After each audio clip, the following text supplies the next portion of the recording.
Hello friends, welcome to DV recipes. ఇవాళ ఒక healthy పొడితోటి వచ్చేసానండి. అదే మునగాకు పొడి. ఒక్క మాటల్లో చెప్పాలి అంటే ఈ మునగాకు పొడి ఒక మల్టీ విటమిన్ ట్యాబ్లెట్ లాంటిది. సో అన్ని విటమిన్స్ అండ్ అవి ఉంటాయి ఈ ఆకులో. సో ఈ ఆకు మనం డయాబెటీస్ పేషెంట్స్ వాళ్ళకి కానీ అందరికీ చాలా చాలా ఉపయోగపడుతుంది. సో ఎలా చేయాలి అనేది మనం ఈ పొడి చూసేద్దాం. ముందుగా ఆకులన్నీ కూడా మంచిగా ఫ్రెష్గా కడుక్కొని ఆరబెట్టుకోవాలి. అలా చూపిస్తున్న విధంగా ఆరిపోయి ఉండాలి. సో ఒక కడాయిలో ఒక 2 టీ స్పూన్స్ అనేది ఆయిల్ అనేది యాడ్ చేస్తున్నాను.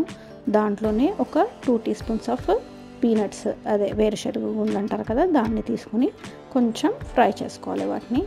దాంట్లోనే కొంచెం చనాదాల్ అంటే శనగపప్పు కూడా ఒక 2 టీ స్పూన్స్ వేసాను. అలాగే మినప్పప్పు కూడా ఒక 2 టీ స్పూన్స్ వేసాను.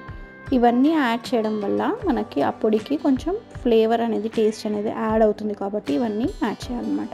కొన్ని ధనియాలు అంటారు కదా, అవి కూడా ఒక 3 టీ స్పూన్స్ తీసుకున్నాను. సో ఇవన్నీ కూడా మంచిగా మనకి కమ్మని వాసన వచ్చే వరకు గోలించాలి. దాంట్లో కొంచెం రుచికి సరిపడా చింతపండు అనేది కూడా యాడ్ చేయాలి.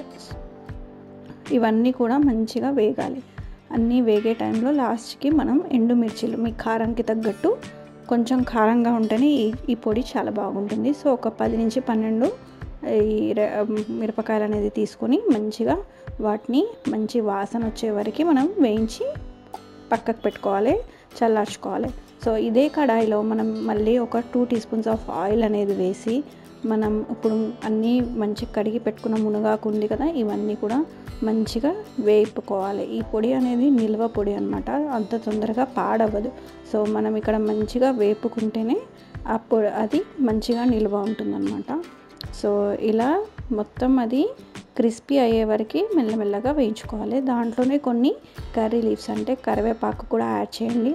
కరివేపాకు ఫ్లేవర్తో మునగాకు ఫ్లేవర్తో చాలా బాగా ఉంటుంది. రెండు కూడా మిక్స్ చేసి చేయాల్సిందే ఈ రెసిపీ అయితే.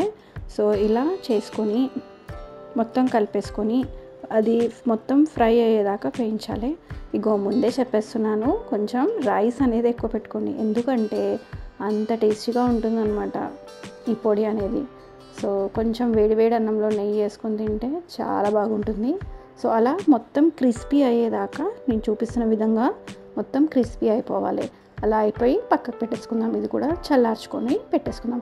ముందుగా ఇప్పుడు మనం ఫస్ట్ చల్లారిపోయిన ఇవన్నీ ఉన్నాయి కదా, అవన్నీ కూడా ఒకసారి మిక్సర్ జార్లో వేసుకొని గ్రైండ్ చేసుకోవాలి.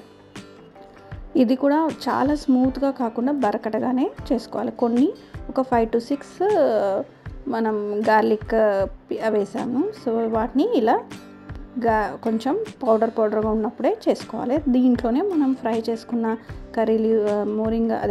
మునగాకు ఆకులు ఇంకా కరివేపాకు ఆకులది పొడి అది ఉంది కదా, దాంట్లోనే యాడ్ చేసుకొని మళ్ళీ ఇంకొక రౌండ్ కొంచెం రుచికి సరిపడా సాల్ట్ వేయలే కదా, మనం సాల్ట్ వేసేసేయాలి. వేసి దీన్ని కూడా కొంచెం ఇట్లా కోర్స్గా, అంటే మరీ ముద్దగా కాకుండా సో ఇలా చేసేయండి. చాలా బాగుంటుంది. మధ్య మధ్యలో మనకి శనగపప్పు మినప్పప్పు ఫ్లేవర్ తెలుస్తూ ఉంటుంది. సో ఇలా చేసి రోజు వేడి వేడి అన్నంలో మనం కొంచెం ఇంత కలుపుకున్నా, లేదంటే ఏదైనా కర్రీస్లో యాడ్ చేసుకున్నా కూడా చాలా బాగుంటుంది.